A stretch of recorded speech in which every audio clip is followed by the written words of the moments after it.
What if peace could begin within? What if your greatest conflicts weren't something to avoid, but a map to healing not just your life, but the world itself? And what if Albert Einstein, yes, the Einstein, was still contributing to the world today? Not through equations, but through intuitive messages from beyond. Welcome to the Magical Professions Podcast, where we explore the unusual callings, mystical vocations, and the inspired lives of those walking the path between worlds. Today, we're honored to welcome Barbara Witt, an international peace activist, award-winning author, and psychic channel with over 35 years of experience in the intuitive arts. Barbara is the co-founder of Conflict Revolution, a profound method of transforming inner turmoil into fuel for personal and planetary peace, based on her groundbreaking channeling of none other than Albert Einstein.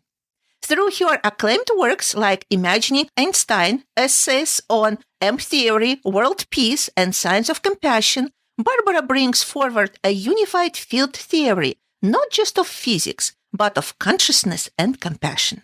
She has led workshops across the globe, shared her vision of peace through science and spirit, and now embarking on a World Peace Tour Year 3, inviting each of us to play a role in ending the age of war by beginning with ourselves. So stay with us as we step into the heart of revolutionary compassion, channeling genius across dimensions and discovering the magical profession of turning conflict into peace.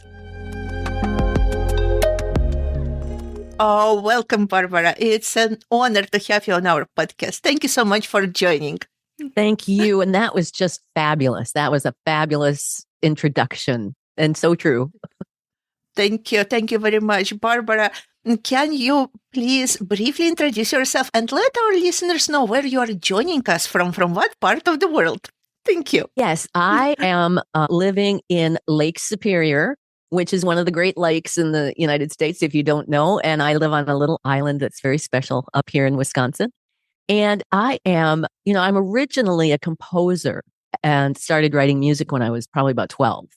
And that led to then learning that I could be a psychic channel. And then that led to starting to conduct group channeling with we call ourselves the Psychic Sorority. And that led to Einstein, and that led to the World Peace Tour. So that's kind of it in a nutshell, if you can nutshell it. We will try. We will try to explore this in more detail.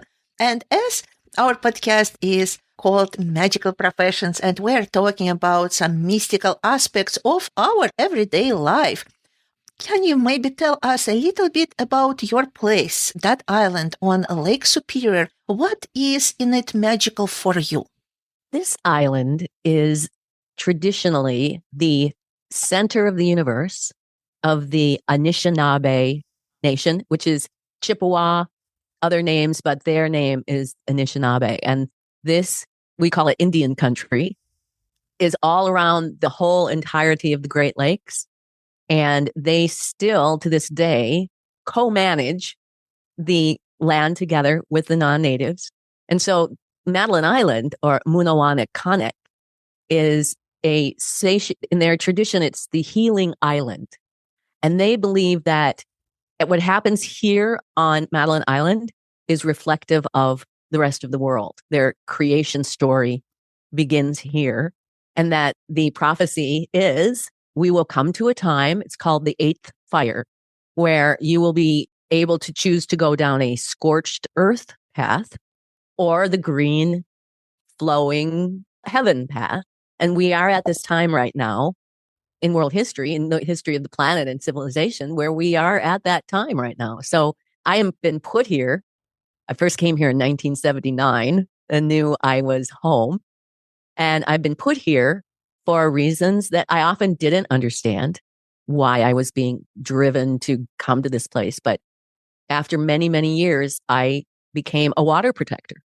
So I joined with my Anishinaabe neighbors to stop a 22-mile open pit mine, Now we're working on a horrible pipeline, and the spirituality and the prophecies bring us together in the sacred place. And it's really a phenomenal place to be. Yes, and it's a very interesting concept.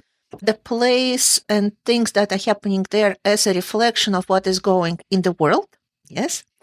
And this, in a way, reflects the view of our planet Earth, of our world, as a reflection of other worlds. For example, in Scandinavian mythology, Midgard, yes, Mid-Earth, this is a reflection of what is happening in other many worlds of that great tree.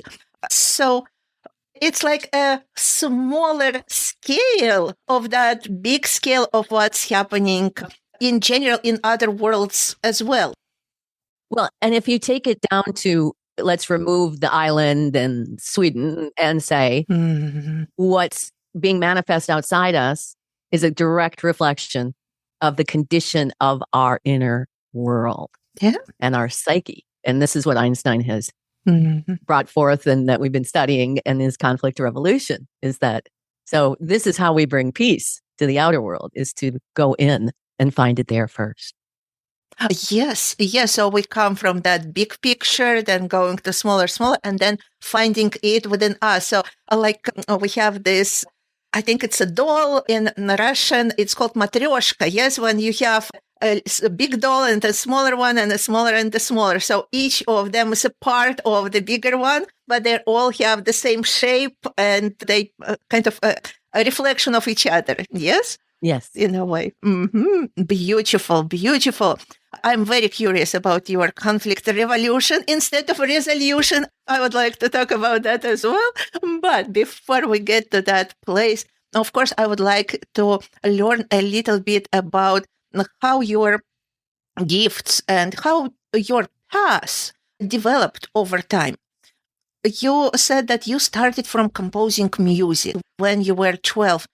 How did that process start? Do you remember what inspired you? How did you just start writing?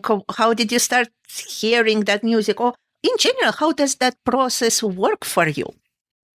I was impelled when I was 4 or 5 to start teaching myself how to play the piano. And because I had that music in me, my mother was the choir director at church and she needed children to sing in the choir. So I got recruited. So music was a part of my life and my family was very traumatized. It was a lot of abuse that went on. And so to relieve my pain, I would write poetry. It just had to get this out of me. How are these thoughts and impelled?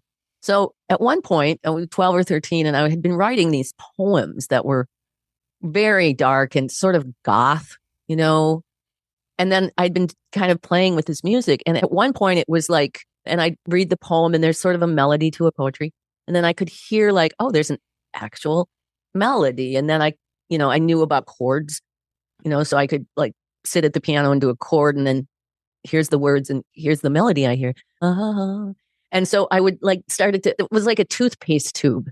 I would squeeze out 4 more bars. Like I'd sing those and suddenly out would come the next line.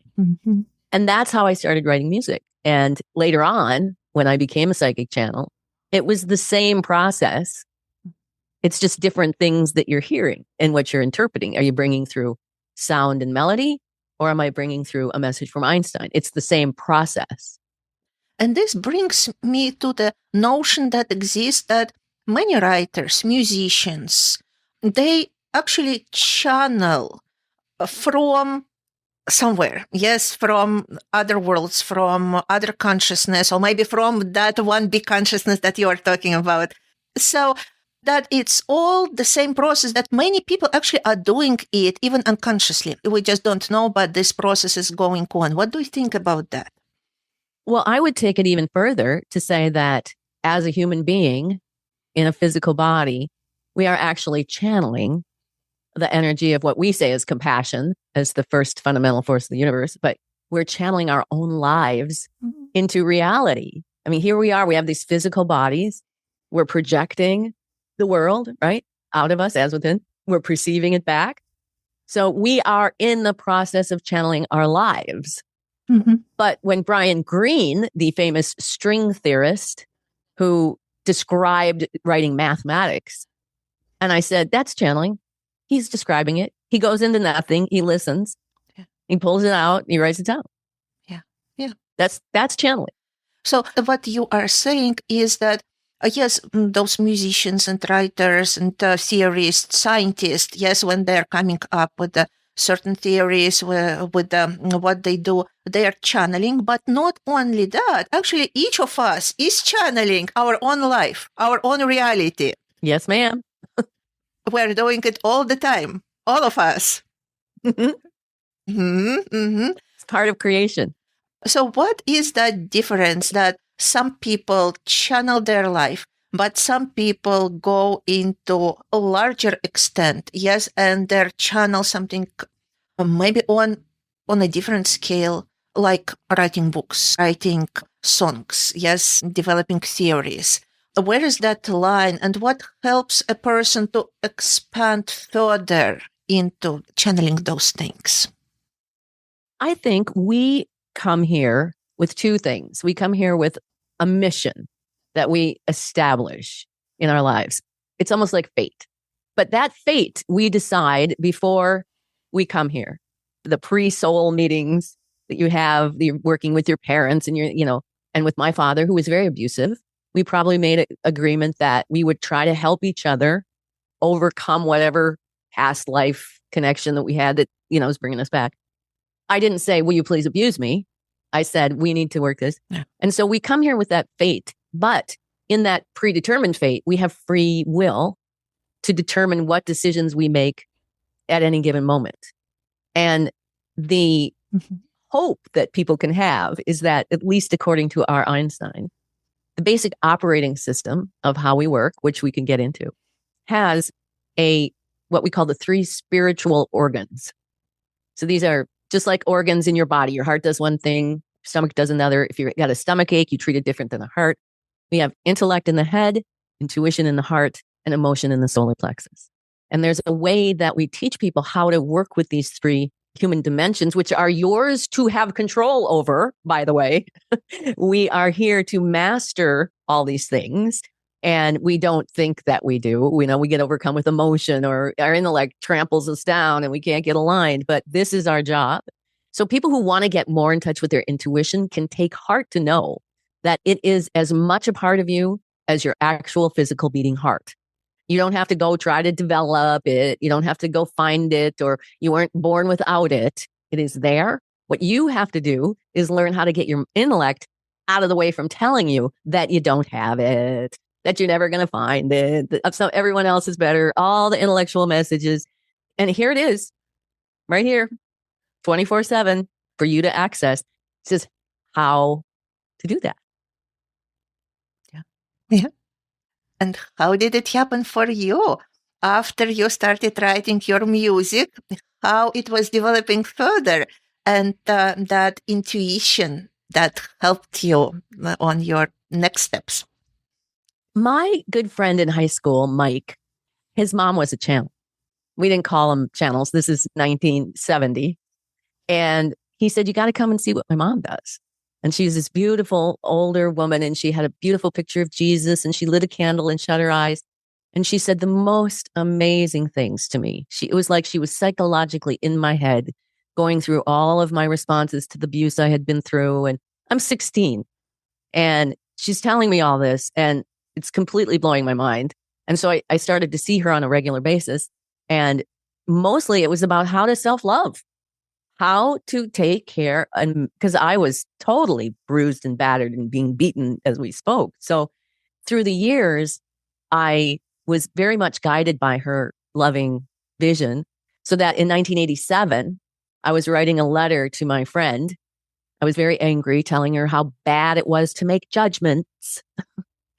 And suddenly everything shifted in my energy, in my hands. I was typing, sort of started typing things that I had no idea. And what they said, I went from this kind of snooty, to, because when you make a judgment, like the lens of a camera or your eye, you close down all your perception and all you see is one tiny little piece of the whole. So open up. We're waiting for you. And because I knew what it was, but still I was like, okay, who are you? Yeah. And they said, we are sound. Mm-hmm. And because all of my life, having been dissociative from the trauma and working with music, is like, great, I can trust sound. Sound I know, you know. Mm-hmm. And that was how I began to be this channel. Yeah. Why do you think during that specific time this happened? What is that critical mass that needs to be created for the channel to open, for this to finally happen? I think now that I'm 70, and that was when I was 16 and 26, it was a most miraculously divine plan that I had absolutely no idea why or what was happening to me. Now that I look back, I can see it was the beginning of a very slow lifetime, I would say, adaptation, like to help me adapt Mm-hmm. to be able to deliver Einstein's message later in life. Because that was not just me waking up one day and going, hey, let's talk to famous dead people. It was a long, Mm-hmm. arduous training process that I had no idea I was in until a little bit later. And then even then, as I was led forward to learn, I could speak with people who had passed on. I could talk to people with Alzheimer's and comas. And then eventually I was called to be this emissary for this famous group of souls who were working at Afterlife. That took a lot of psychological training. Yeah. Yeah. And so I can look back on those first channelings and say they were just beginning to drizzle in what was about to happen to me. And let me tell you, I go back and read those channelings. Now that I know what I know and where I've been, it's in there. Mm-hmm. They tell me, you're on a mission. We can't even begin to tell you what it is. It's going to last your lifetime. Yeah. And what did I think? 30 going, what? I was just writing a letter to my friend. I'm what? So yes, I have lived an exceptional life that was divinely guided. It's unbelievable. Yeah. Yeah. And I'm so glad that you are mentioning this. It was a long journey of adaptation, of changes, your psychological changes that were happening over time. And because from the movies, from even books, we have this, I think, perception that you live just normal life and baba, you're already psychic and you're doing all the things and helping the world or changing the lives. But it's actually a gradual process. Many people get frustrated, but actually there is no need to get frustrated. That is the right path when things are happening gradually. What do you think about this? Yes. And I think that if you think about historically, when I started to do the group channeling in 1993, if you were to come out to the general public and say that unresolved emotion is the root cause of every conflict in the world, not listening to intuition, the root cause, people would have looked at you like, what are you even talking about? And now, since I left on my world peace tour a couple of years ago and gave up my life again to be this peace pilgrim, I've met so many people like you, hundreds of people who absolutely get it. We can just say it and you go, yeah, yeah, yeah. The whole culture has shifted because of those of us who have been called and have, and this is the important part, is that we have free will. So you'll get called. God will come. Your intuition will say, you're coming here. And you have the free will to say, no, I'm not. I could have, but I didn't. I don't know why. It was my fate and my free will. But we're all being called right now to be these divine beings. And I'm just so honored that I've been through this life of somewhat hellish sometimes, losing absolutely everything and having to go through it all myself before I can legitimately bring it to you and tell you this works. And we're going to bring world peace. We're on our way. Yeah, yeah. And I'm also so glad that you are mentioning the changes that are happening in the world. And many people that I'm talking to, and many people on the media speaking about this. So, what are those changes? What is the reason for people waking up and looking more into spirituality, feeling that need, that void to do something differently about their life and about how they look at the world, how they look at themselves? So, what is your take on that? We are coming out of, as humanity, an operating system based on fear. So this is the microcosm of the person that's going to then be also reflected in the macrocosm of the globe.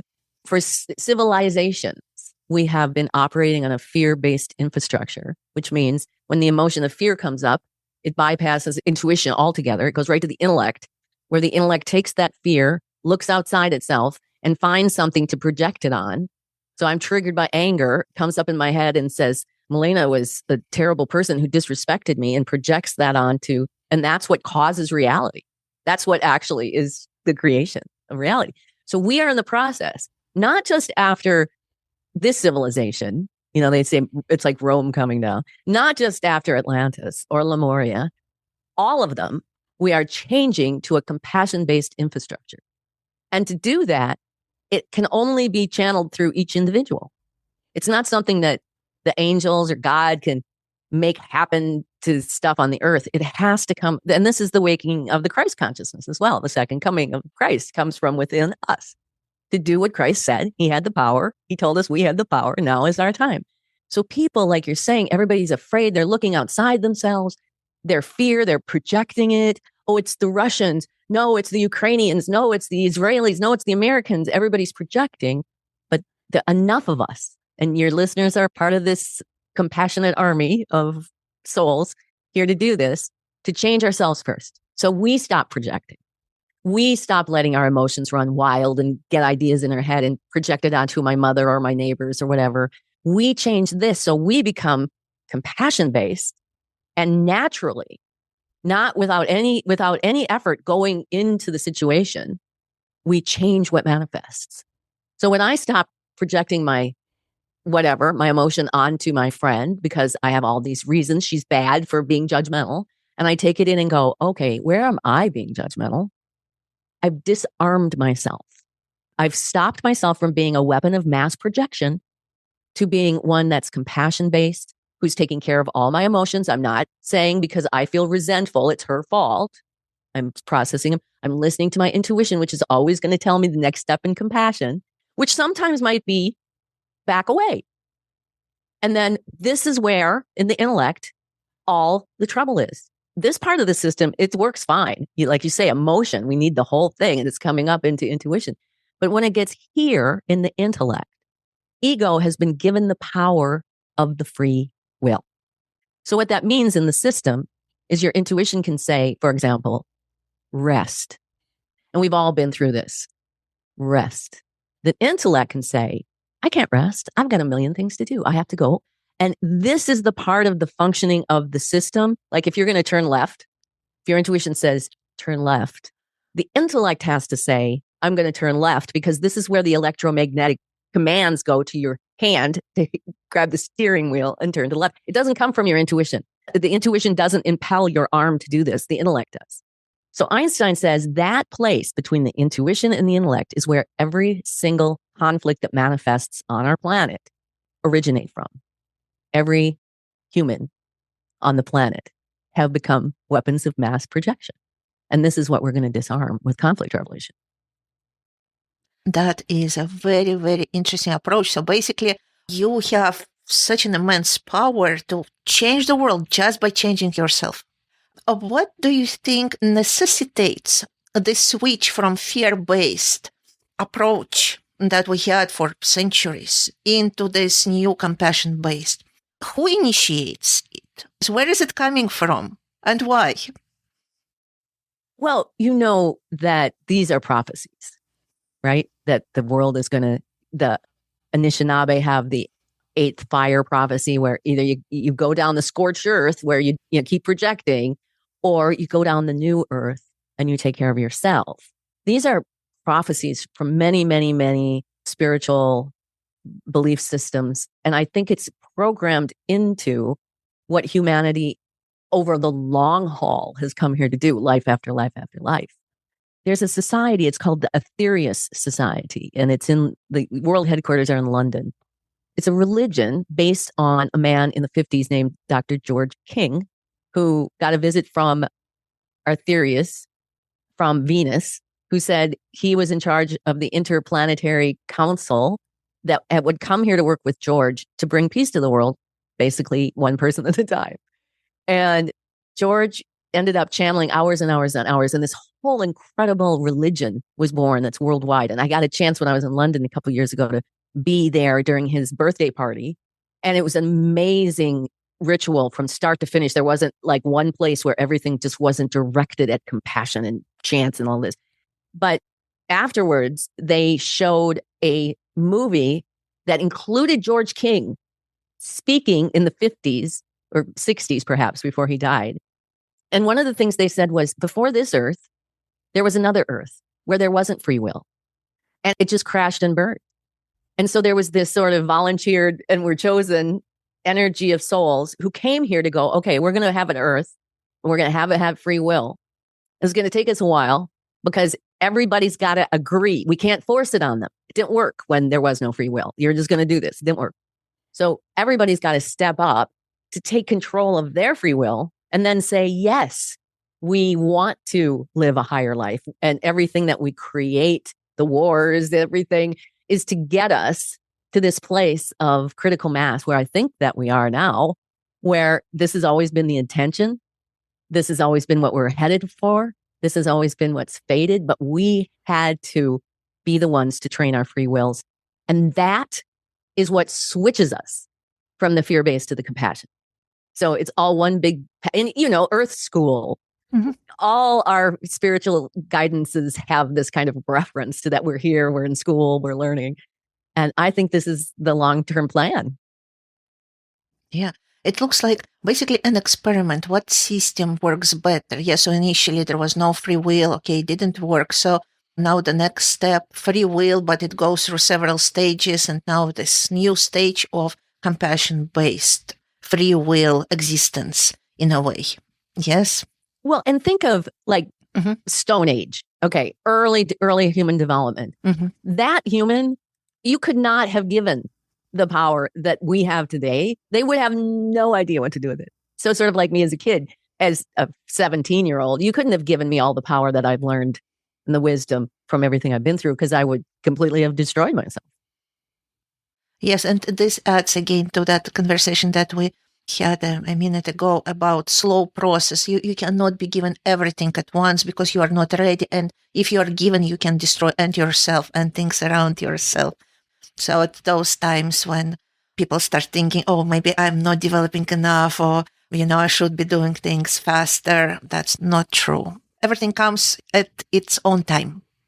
Yeah, and it's a distraction in our intellects because we're judging. We're thinking, well, it should be this way. It should be that way. When in reality, if we are aligned to compassion, when we are in that state, like Einstein has taught us, we are all emotion is flowing. Every single piece of it is flowing up. It's informing intuition of what is that next step.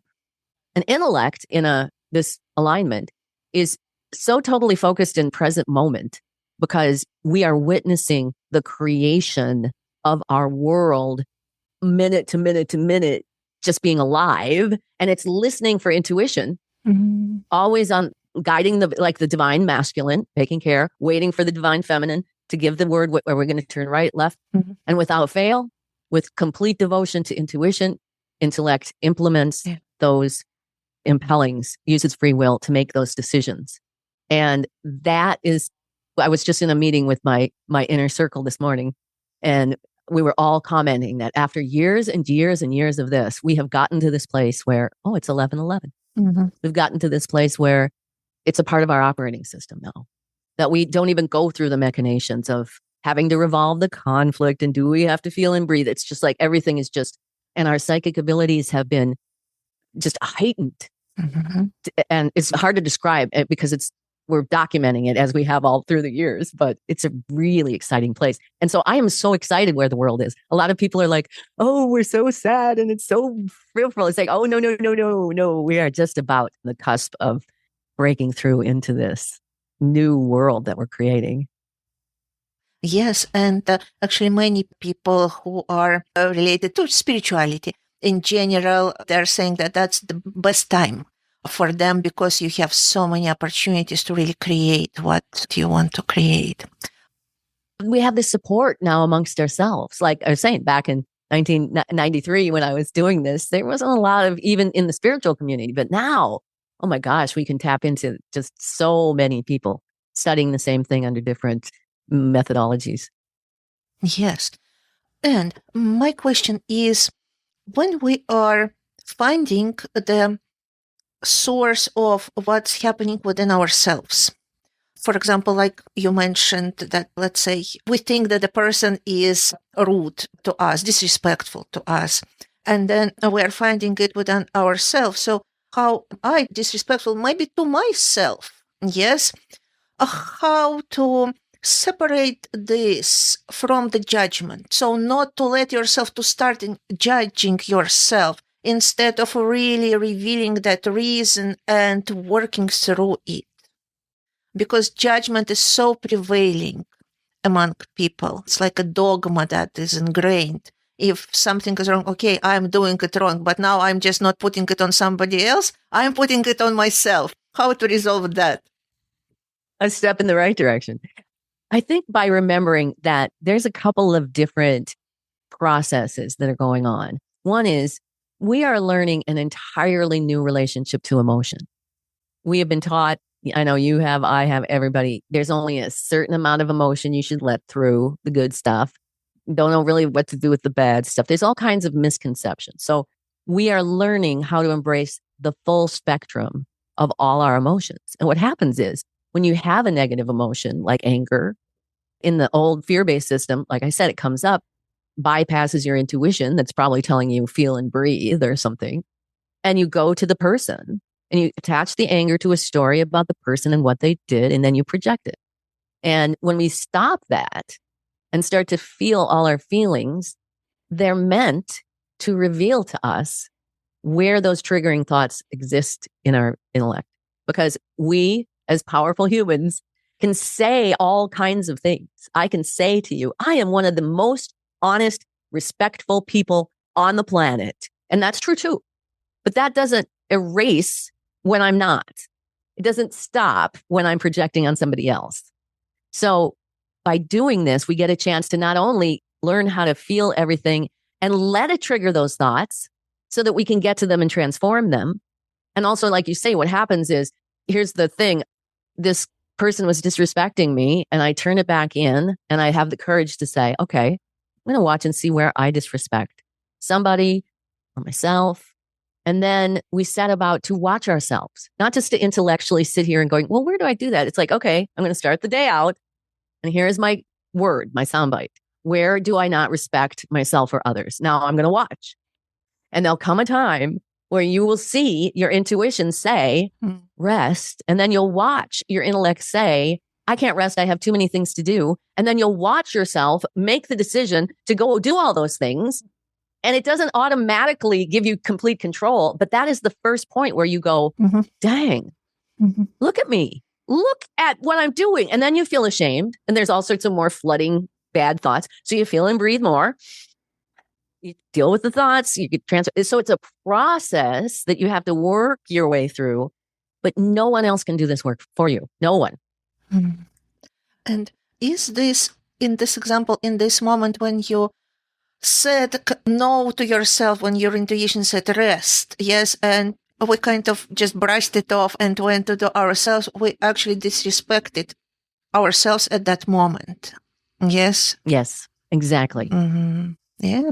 It's that simple. It's that, and it's that minute. Like people are looking for like big answers and they're going to seminars and it's like, no, if you get into here and you work this simple system, and it's very much designed so that people can do it easily. You can remember intellect, head, intuition, heart, emotion, solar plexus, the witness that we cultivate. Every morning we get up and say our prayer of gratitude and say, I fully intend to witness myself today. And here's my soundbite. Now, I had a soundbite, a big conflict I had. I called it the drunken marketing manager. We make a name for all our conflicts. And basically it was a marketing manager that I didn't work for who was giving me all her work to do. And then I would do it spectacularly, if I might add, and she would criticize me. And I was so angry. And I thought, okay, here's my soundbite. She makes me do her work, and then she criticizes me for it. So it took me 2 weeks of every day, because my intellect was saying, you would never do that to anybody. You're a much better person. Blah, blah, blah. And after 2 weeks, I called my sorority sister and said, here's my sound bite. Help me. And without even a hesitation, because we can always see in other people clearly what they're doing wrong. She said, remember that time you were having trouble with your husband and you separated and he was left to pay the bills, take care of the dog, change the storm windows, do all the yard work. And you said he wasn't supporting you?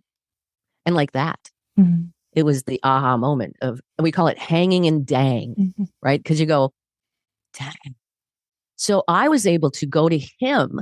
We were back together at the time and say, hey, during this time that was so hard for us, I need to take responsibility for this. And that just made our relationship better. I went to work the next day. She had been fired. Yeah. That's the kind of miraculous kind of research I would love the world to do because I know it works. It works for me every single time I do it. Some miraculous thing I could not have made happen takes place for the good of the whole. Yeah. Yes. So basically what you are saying that people who come into our life and sometimes make it miserable for a moment are there for a reason to show us something within us. And as soon as we understand this, they might just disappear if we really understood and lived it through. They disappear or they rise to the occasion. So in the sense of the drunken marketing manager, they didn't. But I had another conflict with a former boss, and the whole thing was that he has no respect for my physical condition. I had to go do this cleaning that I said I wasn't going to do. And when I got the intuitive instruction about how to take care of it, he ended up rising to the occasion. He didn't disappear. He said, oh my gosh, I never knew. You never expressed this.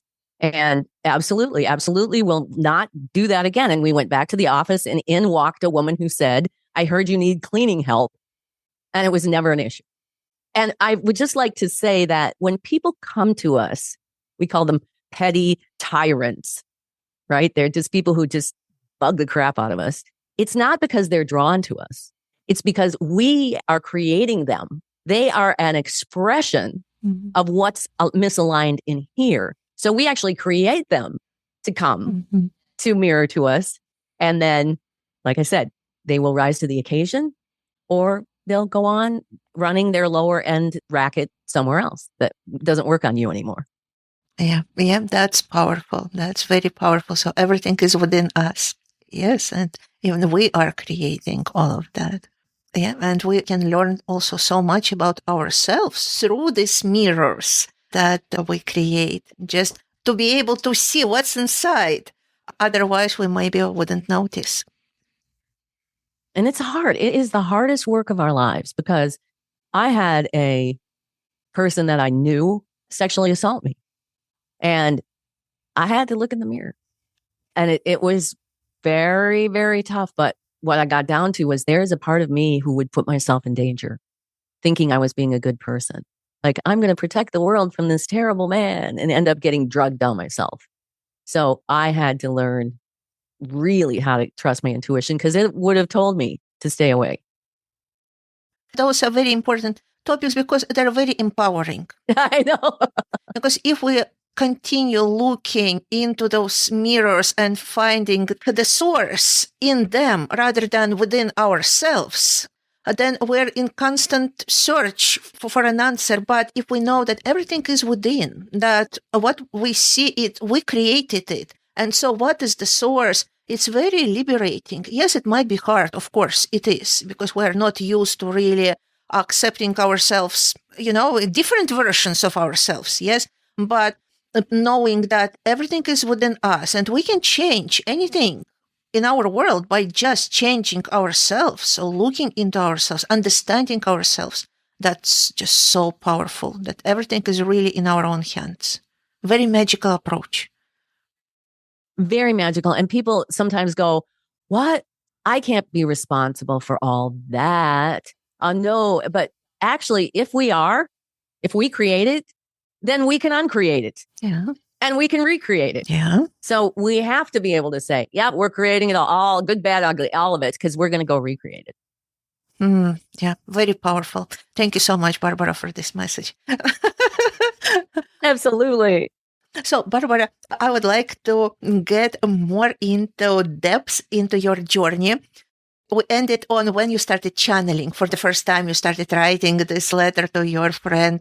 What happened next? How did your gift develop over time? And how did you get in touch with Einstein? And why Einstein? So many questions I have for you. Exactly.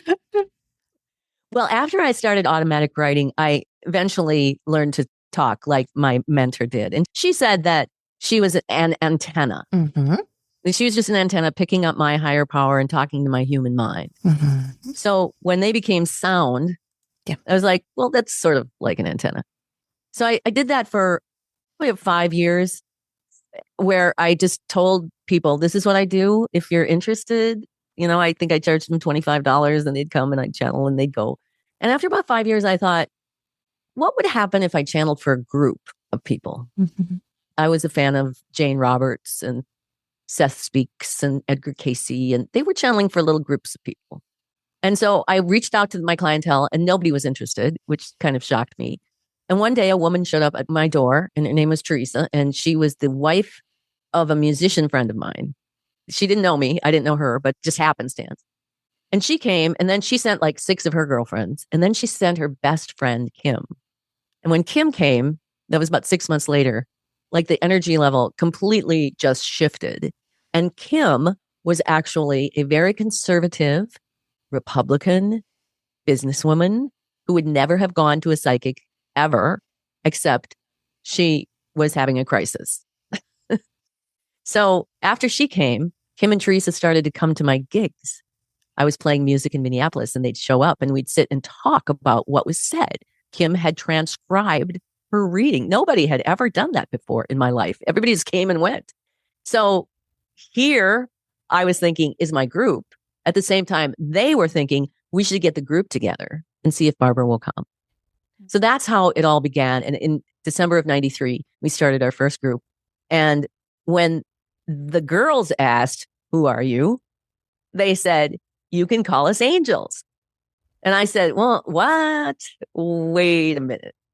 I mean, not that they're like, nobody can complain about angels. They kind of said. And I was like, yeah, that's true. But what does this mean? Mm-hmm. I mean, I went from an antenna to sound to So now there's angels. So we all got together and we decided we didn't care if it was the Easter Bunny because what they were telling us was transforming our lives daily in huge ways. And what they said was they had a theory about how humans could resolve conflict within them, where the byproduct will be world peace. And they needed real live humans with real live conflicts to test their theory to see if it worked. And we apparently had volunteered and were chosen to be these 3 people, the psychic sorority. And so at the time, it's, we're like, yeah, we're on a mission. And we got into it. And then we had our first fight. And this is all in our book, Diaries of a Psychic Sorority. But we were having this it was not a big deal fight. And nobody was getting super ugly. But clearly there was some conflict. So we decided to meet and just get it out. Like we all would, right? We're going to talk it out. And things escalated. And finally I said, wait a minute. We just did a channeling and it was called conflict resolution. I said, let's get the transcript. And so I got it. And the first thing I read was, you're involved in a conflict. The root of your part is inside you. And that today, yeah, we can all say that. Back then, that was a revolutionary statement to me. And I was like, my head snapped around. It's like, whoa. And it took us a little while, but we all sort of at the same time had this, it was almost like a Satori moment where we swooshed. And then I came back to the table going, all right, here's what I can do to make things better. And Kim came back, here's what I can do. And we had this beautiful resolution. And that night I went to work and there was a waitress at work who never said a word to me. She was the cold as ice. I didn't care. It just was. The woman could not get enough of me. Do you like Patti Smith? I've got a bunch of cassettes I can give you. She put $20 in my tip jar. She was just chatty. And that was the moment where I went, this is what they're talking about. Yeah. It just changes without you doing anything. So now we're getting addicted to it because it's really changing our lives on this visceral level for the better. So that was really the beginning of my pursuit of this. And we published our book in 1997, Diaries of a Psychic Sorority, all of this documentation. And in 98, my literary agent got a call from a metaphysical tabloid in London who was looking for an interview with Princess Di from Beyond the Grave on the 1-year anniversary of her death. And this was another thing. I was like, what? Okay, I can communicate with people who passed on, but they usually come to me and then I delivered the message. So, and in the end, I thought, well, what can it hurt? So I channeled it, questions, typing, answers, printed it off and wept. It was so beautiful. And you could hear her voice. And the message was, if everyone who put flowers on Buckingham Palace when I died would do conflict resolution, we'd have world peace in a day. And I said to her, this is brilliant.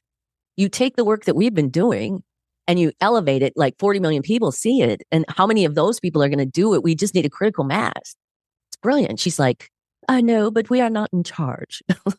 Because I could never have picked that up. Well, the tabloid flew me out to New York and they didn't want it because it wasn't, spicy enough.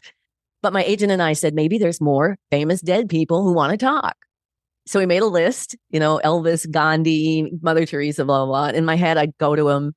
And the second one who said yes, because several of them said no, Gandhi was like, no, was Nicole Brown Simpson, which was OJ's dead wife. And that was a shocking interview. And by the time we got to John Kennedy, who, by the way, told us what we now are learning was coming out, he said to us, first of all, this is not your idea. We're a group of souls who have been working in Afterlife to help you with world peace. And we'll tell you who's coming up next. Because how sad was it? Einstein wasn't even on our list. And I could see, like, later on, looking back, the party of 12, like, they're all in Afterlife and they're like, they're making a list. Somebody tell them Einstein. Like, no, Einstein, no. It's like, okay, just go on in there and tell them that's not their idea. And then they gave us Einstein. And I channeled him during a thunderstorm on the Upper West Side of Manhattan in a bathroom one day. And when I started to speak, it was the voice of every single reading I'd ever done. And it was so shocking to me that I was doing it. I was channeling, but my human mind was going, what are you trying to tell me? This voice, I know this voice. I know this voice intimately. It's the voice of sound. And so that took me several years of coming to terms with.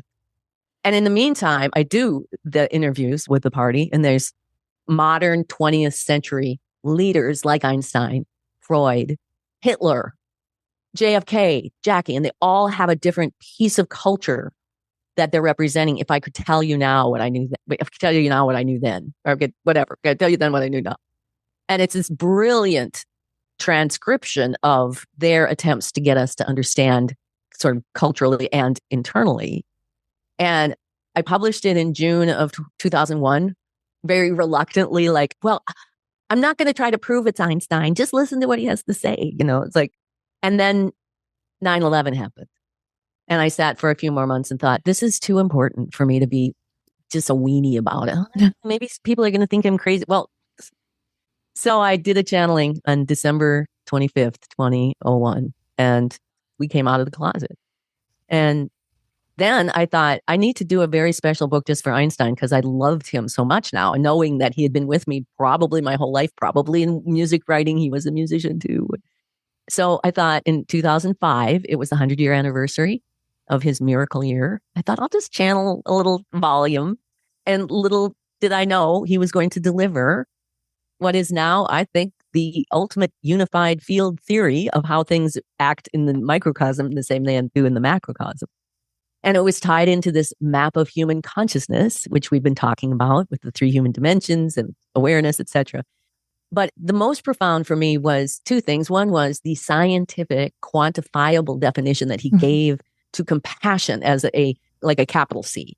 Like compassion is he said it was the 5th fundamental force of the universe, that it's the creative intelligence that uses the other 4 fundamental forces to impel the creation of the physical world one step at a time. And then he goes on to describe how compassion influences energy to create consciousness. And that was really profound. But what really got me was, and now, okay, I don't have a science background. Like I said, all I wanted to be was a rock star. I got out of high school. I went right on the road. So I don't have math. I don't know any of this. But what he said is the source of everything is in the center of the earth, and it operates like a black hole. And at the time I said, okay, so I have to go on stage and tell this to people, not knowing if it's just insane. Is it so outlandish? Does it make any sense? And because I had to trust him, I just said, okay, I'm going to trust you. Well, now you can go on YouTube. You can search for Brian Greene black holes, and he'll tell you that there's this whole new thinking about black holes. They're not big monsters out in space chomping up galaxies. They can be little tiny. And he thinks maybe the Earth is originating out of one. So there's a whole lot to unpack in that story of the impact it has on my personal life and my psychological life and all of the things I had to go through psychologically to get to where now I'm okay. But it's a most amazing story. And I think it's about to get its due, if you know what I mean. That is amazing. So many questions, so many things I can ask. But what inspired me in this story, that what happens to us when we go beyond, when we end this physical life and go to the next world, that sometimes we can still contribute. And there are those souls, however we want to call them, who are still contributing, being involved in this physical world because they are not physical. They need people to channel through, like happened in your case. But Einstein and Kennedy, yes, and other souls, they're still working to help this world, or maybe not only this world, maybe it's more global mission. What do you think about that? How does this all work? Well, this is the beauty of the work we did with Einstein, is that when he gave us the unified field theory, which is really a map, and what it looks like is you're looking down on the Earth. It looks like you're looking at the Earth energetically. You know, the Earth has electromagnetic field, right? It goes like this. This is actually also what he calls our compilation. So it's like the compiling of our consciousness, and it's a particle. And it operates exactly the same way as the Earth does. Our particle of compilation of consciousness has an electromagnetic field, and it operates, and it begins in the center of the planet. And there's a gravitational wave that goes from the center of the planet up to the surface of the planet, where it's called the lens. This is where our bodies are. You're in your lens over there in Florida. I'm in my lens here. And then the wave goes on until it actually reaches the edge of the Earth's electromagnetic field, where it gets sucked back up, back down into the North Pole, back into the center of the Earth to begin again. And this spinning string is what's at the core of our identity. And it's in this compilation of consciousness. So when we die, when the physical lens is retracted, this string is still spinning. We just aren't separated out with what we call the human intention, which is a whole nother thing I can describe, but it separates out that spinning string. It slows it down. It creates the lens. We have our physical body is projecting and perceiving. So when that goes away and there's no physical body, we still have all of that. We've compiled all of that in a holographic form. So Einstein rides my wave with me. So he rides the wave. He comes up. I've given him access to my thoughts, feelings, senses, and he's able to interact in this way. And I think this is how all of our people who have passed on, our ancestors, my mother, their waves are still spinning. They're coming up from within me. And then I can hear her, my mother. Maybe sometimes we can project them, right? We see the hologram of our loved one or the ghost of whatever because of this mechanism. So there's really nowhere to go. I mean, we have this whole thing where we die and we go into the blah, blah, blah. Not really. Energetically, we are still got our deals going. And who knows when we get into afterlife where we can, like Einstein, he got into afterlife. He found a way to get the information back to us so that we can learn about it too. So I am very excited for when my time comes and my lens disappears, that I get to go explore this greater consciousness with what I have learned here now. It's really exciting times. And one more thing that I noticed, that people are often discouraged when they receive a no. They're trying something, they receive a negative answer, and they give up.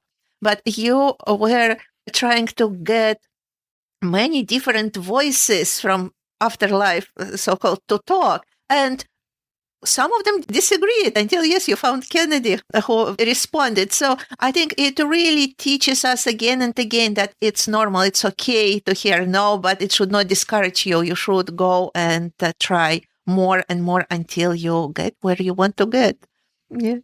Well, and how many times in my life, anyway, did I think I wanted something and I was told no? And I was like, no, I need, and then it turns out, thank you. Thank you for the no. So it's really about our trust and our intuition, I think. Yes. And now you are talking about conflict resolution. And you noted that you started with conflict resolution. How did it turn into conflict resolution? And what is the difference between one and another? Well, traditionally, conflict resolution is a process where you and the person you have a conflict with, you come together, you listen better, you have compassionate language, you negotiate your needs. And the reason why they called it conflict resolution in the beginning was because that was all they had. If they would have called it conflict revolution, I don't know if any of us would have figured it out, but it was a basic idea of resolving conflict. But first, within us.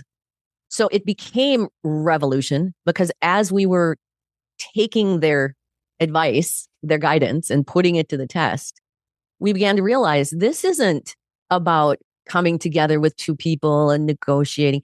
This is a completely separate process that I do myself on myself. You do yourself on yourself. And when I do myself and I get the resolution and I come back to the table to negotiate, A, I may not have to because people will either rise to the occasion or disappear. But B, I bring a whole different energy to the table than like in the beginning of our fight. I was like, Kim, you need to do this and you need to do that and you need to do that. How much of that was creating conflict? But when I come back to the table to say, you know what, here's what I can do to help me. It's a whole different dynamic. But what keeps us from that? People have a fight with their families, or especially now that political times are so hot. We get so egotistical, like, well, I'm not going to. All right, well, then you're going to sit in your for as long as you do.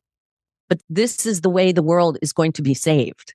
This is how we're going to get out of where we are today, is when we all go inside and change first. And so we started teaching it in 1999. I taught it at a nonprofit that I was working at as a staff development. And we just, as we were working it up, it's like, it's got to be revolution. It really does, because it's not resolution, it's revolution. That's beautiful. And again, the power is within us. We even don't need to go to somebody. We can just do it within ourselves. So many amazing things. My question is, during this journey that you had, if you remember yourself from your 12-year-old starting writing music and where you are now, what was the most challenging part of your journey and how did you overcome the challenge? You know, interestingly enough, the most challenging part of my journey is when I finally published Imagining Einstein, and that book I did in 2005. And my cousin had been brutally murdered, and my whole world just rocked. And I thought, I have so much wisdom and so much insight. I've got Albert Einstein, and I'm sitting in this job I'm unhappy with, in an unhappy marriage. And I knew I had to leave and take Einstein to the top of the world. And so I left everything. I left my home, my dog, my husband, my island, and I moved far away to fully intend. I didn't know how I was going to do it, but I'm going to take this to the top of the world. And it was probably 4 years of simultaneously the deepest psychological hell that I could have been through after leaving everything behind. And also the most amazing miracles, because I was doing it. I got invited to be at an event in September of 2007 in front of 500,000 people. And I got invited all around the world. I mean, I could have just still be doing it if I wouldn't have changed course a little later on. But so I was simultaneously winning awards. Imagining Einstein won this big award at the Book Expo, New York, Javits Book Expo. And I'm simultaneously crushed that my whole world is gone and so elated that I'm doing exactly what I want to, that I had to spend a couple years just freely crying in open in public. I was walking through the Book Expo and, just tears are sobbing down my cheek and I'm still trying to have conversations. It's just like, I can't be worried about what you're going to think of me. This is crazy. But I came out of it. It took me about 4 years of a lot of my own work, support from my own people, a lot of going through years of trauma with sexual abuse and all of that. But when I came out the other side of it, I was in the beginning of a new whole person that I'd never been before. So the journey is not like we like to think that, oh, we're going to be enlightened. Suddenly the angels are going to, no, this is the hardest work of our life. But when we do it and get to the other side of it, that's where the miracles are. It's unbelievable. Yes. And now you are on a world peace tours. Can you tell our listeners more about what is that? In 2021, Einstein started to deliver these messages to all the psychic sorority. There's a bunch of us now. And they were talking about the new configuration is coming. And so I did all these channeling sessions with all individuals of us and groups of us and to figure out what this meant. And there's going to be all this money coming in and everything is going to come true that we've told you. And so we need to prepare you. And so in January 9th, 2023, that was January 9th is the anniversary of Einstein's last manifesto that he read, that he didn't read. He had passed away and Bertrand Russell read it in 1955, July 9th in London. So this was the anniversary of that. And every year for years, I've had a little celebration on July 9th about, and I thought, I have so much knowledge. I have so much talent. I have so much capacity. And this is what I'm made for. So I'm giving up all of my other life that I had little day gigs and stuff to make money. And I'm going to take this on the road and we're going to take it to the top of the world and we're going to get it worldwide. And it's going to be the thing like I've been predicted. And so I left my life behind. I rented out my house on the island. And the first year I put on 23,000 miles, 17 countries, how many states.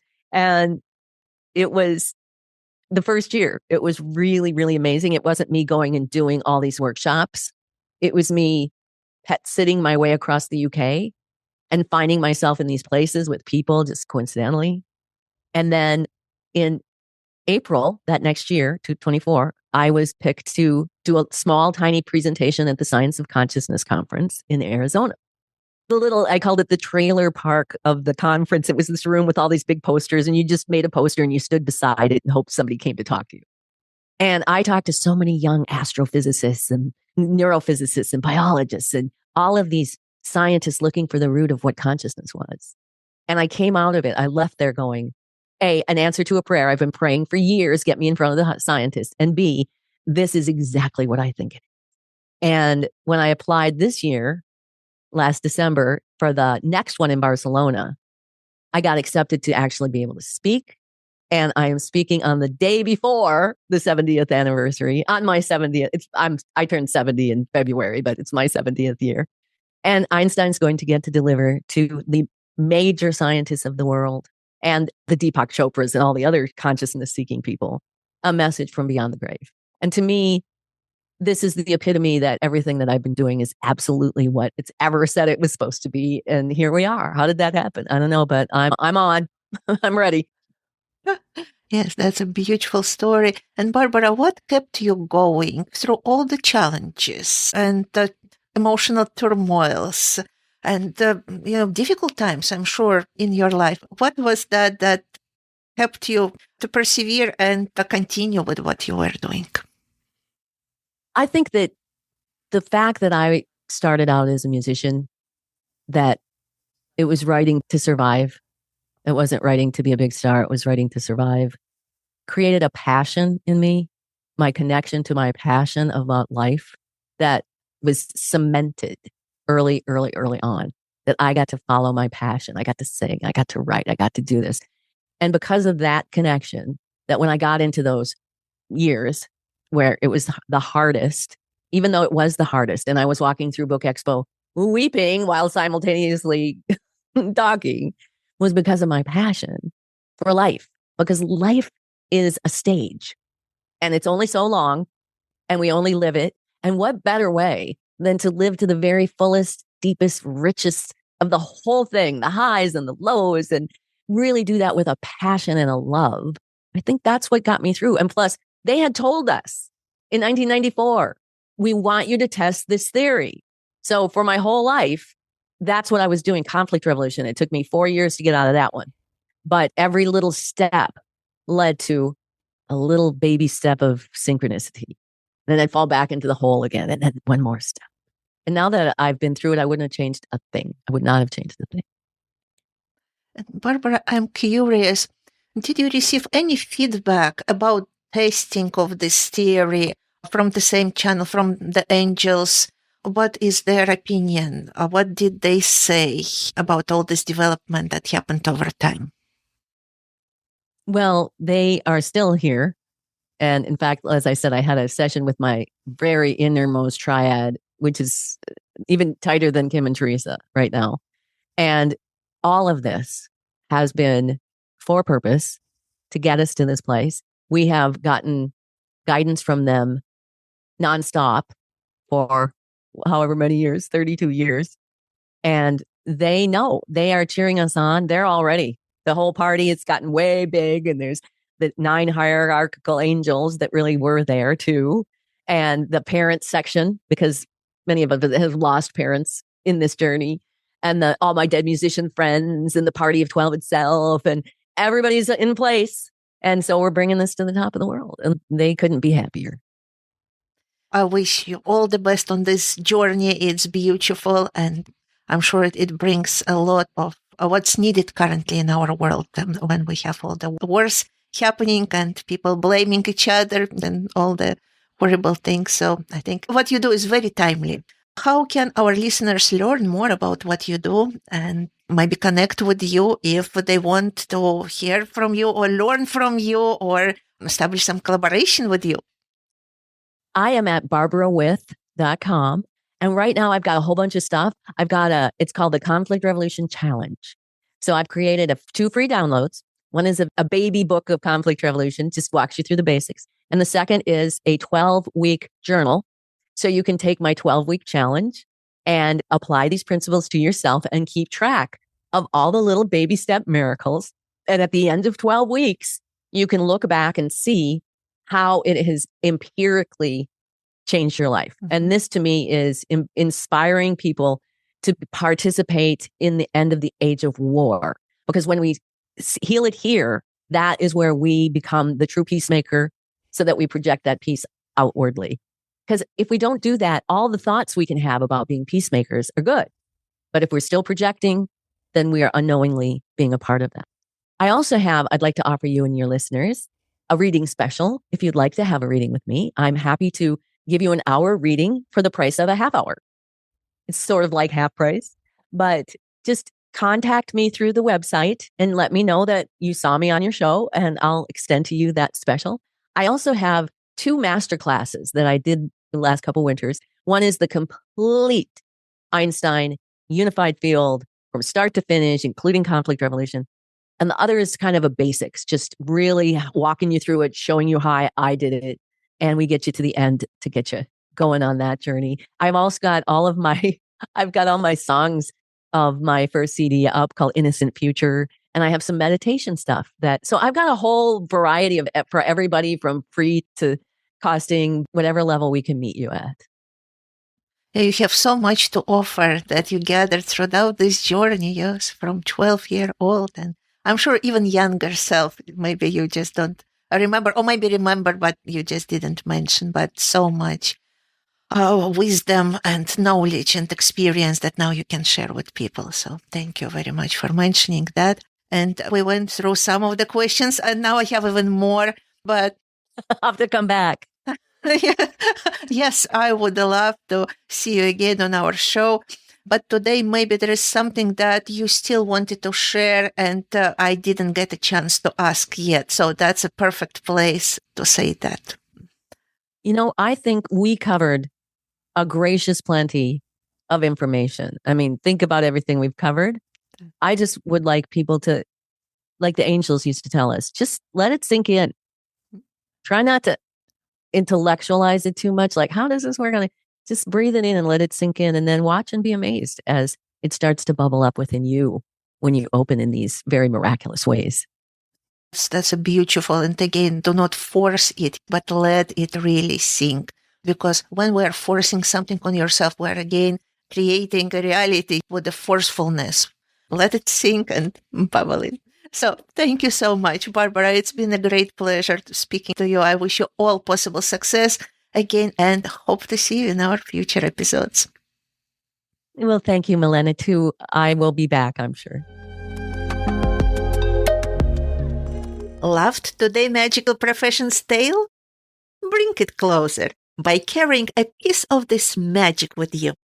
Visit our Etsy shop, Mythic Facets, where you'll find handmade jewelry and phone accessories inspired by myths, legends, and the symbolic power of natural gemstones.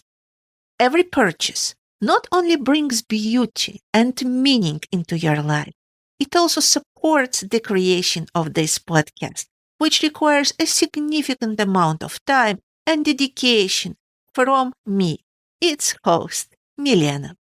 Your support truly means the world to us. So step into our shop, enjoy your treasures, and let mythic facets transform the ordinary into the magical for you. Stay tuned for more stories of wonder.